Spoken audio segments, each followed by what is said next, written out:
أهلا بيكم في قناتي Active Teacher.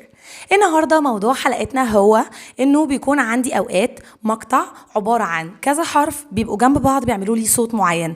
الصوت ده أو المقطع ده لما بحطه في وسط أي كلمة بيعمل نفس الصوت، بالتالي ده بيسهل جدا عليا ان انا اتعرف على كلمات مختلفة حتى لو ما شفتهاش قبل كده، وكمان بيخلي الولاد يتعلموا ازاي يحفظوا الكلمة بسهولة. المقطع بتاع حلقة النهاردة هو مقطع ALL. ALL لما بتيجي جنب بعض بتعمل لي صوت all all all، ومعنى كلمة all يعني كل. عايزة احط المقطع نفسه في جملة، هقول I love all my family. بحب كل عيلتي. I love all my family. اوكي.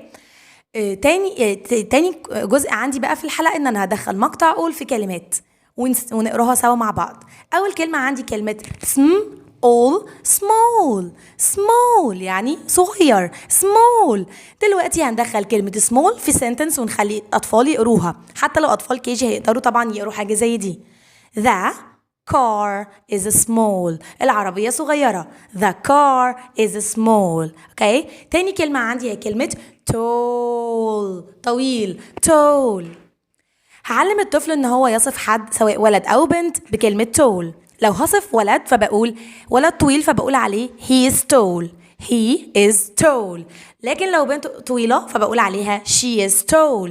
she is tall. يبقى أنا كده استخدمنا كلمة small tall. wall. حائط بالانجلش اسمه wall. The wall is orange. The wall is orange. الحيطة لونها orange. The wall is orange. اوكي. عندي كمان كلمة fall. fall. وفول يعني فصل الخريف وتساقط الأشجار. fall موجودة عندي في منهج grade 1 and grade 2 و 3.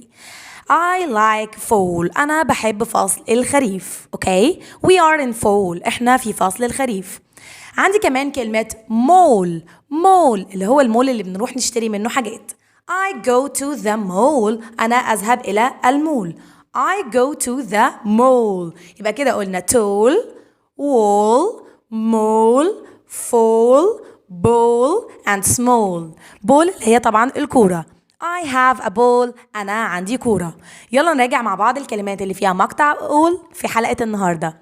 ball, ball, fall, fall, tall, tall, mall, mall, small, small.